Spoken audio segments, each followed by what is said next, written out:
Items. Item rain. Items. You love them, we make them, but how did they come to be? They all have to be planned, so in the faraway land of 2021. In a faraway land of 2021, we gathered images of like around 100 different interior design styles, put them around in a mind map, sorted them, gave them keywords, and out of those keywords, we saw that some things are emerging, and those things were the axis of coziness, and the axis of time and style, which is actually time as well, and the money axis and the details axis. And what did they really represent? Well, for example, we have the coziness axis, and if it will show up here right now, you will see that you have stuff that is very cozy on the very, very cozy side, and stuff that just makes you have a little shiver of, ooh, that's so cold. Something like severe, austere. Not sure what I named it in the end. Names are really hard. Or we have some other axes, like the time axis, which will have stuff from little retro items to something more modern to something kind of futuristic, and you know, where you have these axes and you see that there are kind of groups emerging. So we tried to make a pretty diverse table of all the axes and just group styles that we know exist into these things we now called companies. So there are 8 main furniture companies in House Flipper 2, and one of them, let's say, is Homefort. Homefort is like the basics of the basics. So for Homefort we have its name, of course, coming from home, comfort, and like your home is your fort. Homefort also has a logo, a bunch of reference photos, and some designer tips on words to Google, as well as tips for our 3D artists on how they should differ from other types of furniture. For example, Cozy Rosie will have these ornate carved details, which are carved details carved in wood. Futuro will have these really sleek, modern lines, something that's kind of luxurious and something that kind of you could find on a spaceship if you really tried and it was a fancy spaceship. We have a pretty diverse bunch of companies right now. Some styles emerge because of style variety, and others fit our gameplay needs much more. Each style, now called a company, have their own logo, the list of references, stuff like that. So we had that, but now we would have to come up with what items we're actually gonna make for these companies. And that's where rooms comes in. Rooms are basically a list of items in each room that have to get made. For example, in the bedroom we have a full-size bed, a single bed, most of the time bunk beds, a nightstand, a dresser, a wardrobe. So, you know, we use these rooms to make, for example, tasks for our 3D artists. Rooms, other than keeping things the same and consistent between companies, also help us make sure that we're not forgetting anything important, because it would be really silly if we made a bunch of bunk beds but nothing to fit them. Or like a desk and no desk chair. Loves an HGTV. Yeah. Now, we have these companies, we have these rooms, and we know, oh my god, there's so many items that we still have to make.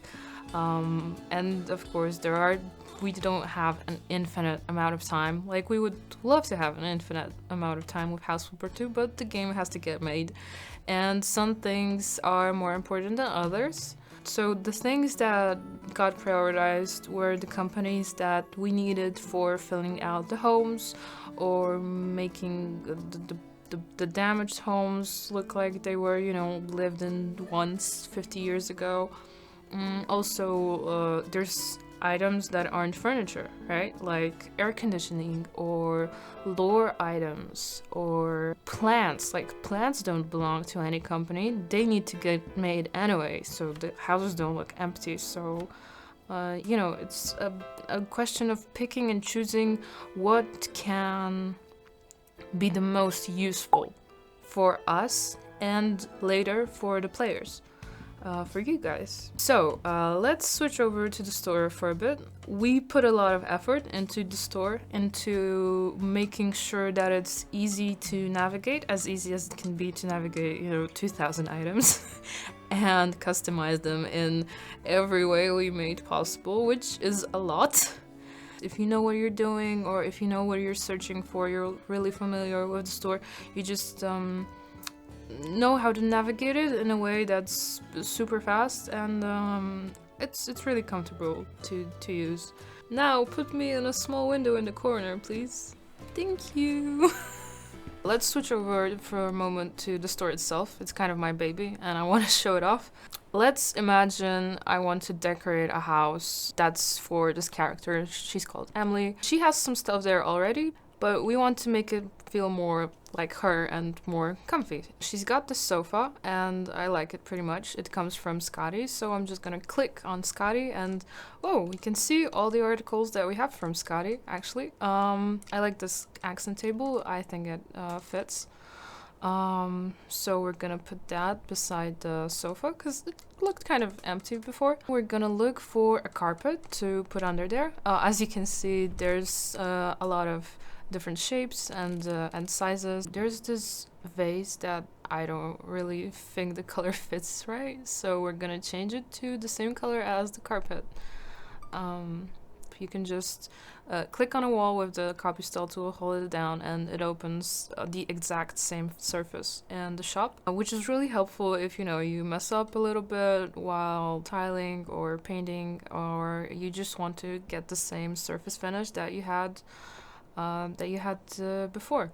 Okay, so Emily has a plant pot that I pretty much like already, but we're gonna go to the store and search for other similar ones. So you can just click on series name, which is Thomaston, and there are other plant pots from the same series, which will look the same but be a different size.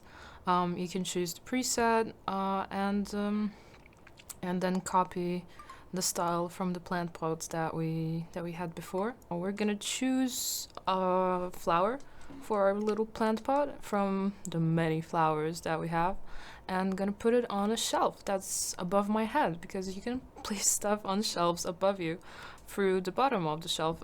Okay, looking for some more decorations for our little shelf. We're just scrolling through everything the shop has to offer. Okay, so now we're gonna change that carpet we had to something a little bit different, because this color is really bright. It doesn't fit that gray we had before that much. Yeah, and as you can see, there's a lot of choice with all the colors we have, all the materials, because materials have different settings like smoothness. Emily also has a pretty empty kitchen island for which we can choose a bar stool, and I think we're gonna go with one of the Scotty ones, but I'm not sure which preset yet. Maybe none of the presets, so I'm just gonna pick a few and see which one feels it fits the best. Yeah, I think I like the gray one best, so I'm just gonna copy and paste that on the other ones. Yeah, and if I wanted to change it to another bar stool, I can just, search it in the taskbar, or just click on bar stool and that searches for bar stools, or click on the series name and that searches for other stuff in that series, which is really helpful when you're looking for something in a similar style. All the clutter in House Flipper 2 really helps with making the houses feel alive. This is something you guys really asked for in House Flipper 1 as well. I know that the Steam Workshop really helps with that, but the more clutter items like cookies or notebooks, pens, post-it notes, milk cartons, stuff like that, just makes the houses feel like someone actually lives there. And here you can see in the store there's some filters as well to filter by the item tags that I was talking about before. Like this is kind of a severe style, so you know, like not very cozy. Here's a high-end filter. This is for how expensive stuff is. Like this 1,600 fish. They are very detailed. We also have some other tags like retro or traditional, and you can filter by more or than one tag, you know. And if you want to have like a cohesive style or discover some items that you might have not really thought about before, filters are a pretty good way to do that. Talking some more about item presets, which you saw in the gameplay, each company has their own set of around 8 item presets. It was really important for us that you're able to mix and match presets within the company as well as with other companies, with other presets in the other companies. This goal was made possible by 3 things. Number 1, no, that was really awkward and I hate myself. So we have 4 color palettes: drab, faded, rich, and pure. And each of these color palettes has a little bit less gray in it. So like drab has really a lot of gray, and then there's, you know, faded, rich, and pure, which is the most pure colors that we are able to put in the game without making them look bad. Because, you know, when we give you a color palette, we have to make sure that every color that you use on your own will look good in the game. We, as designers, have a responsibility to make every color that we put in the palette look good on everything. So it can't be too dark and it can't be too light.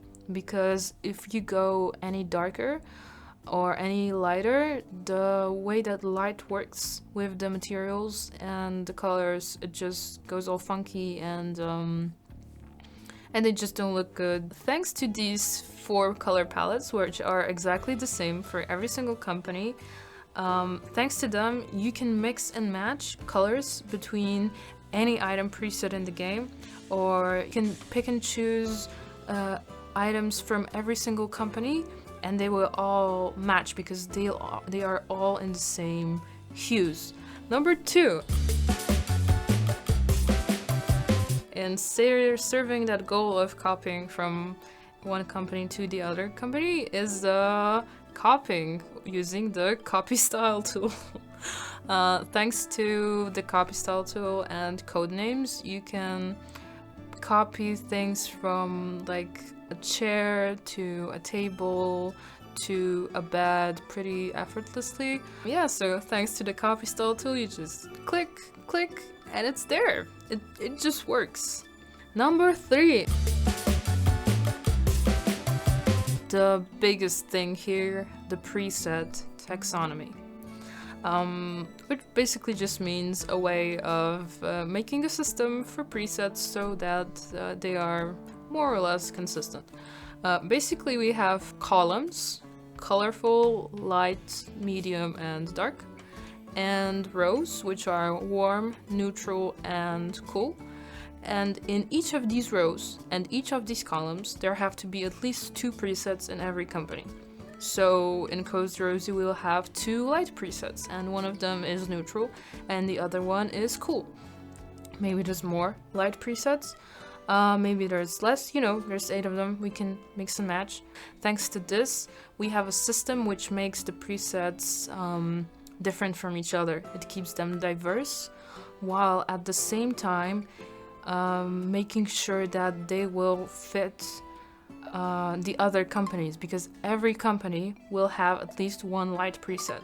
Every company will have at least 1, you know, neutral or warm preset, so you can mix the warm presets between companies, or you can mix the light presets between companies, and it should more or less work. Maybe you're gonna have to change a wood, or maybe you're gonna slightly have to change a color, but all in all, it should mix pretty well. And I know, because I've used it. I used it in the gameplay segment. Yeah, and that's basically it for the presets and that goal. Here's some other cool features that we put in since since the demo that we would like to show off. One of them, for example, is opening the copy style tool to copy the surface finish that you have on the floor, and then there's also picking up books and making them stand up, so you can actually have bookshelves with standing books instead of the books all just lying down on the shelf. You can also hang towels on ovens or put toilet paper on a toilet paper roll. So, just the little things. And that's basically it when it comes to items, without going into the gory details of item series naming or how to calculate item prices. If you have any questions about items or other stuff as well, just put them down in the comments below. Maybe someday we'll do frequently asked questions or a Q&A video, something like that. And see you in the next stream probably. Bye!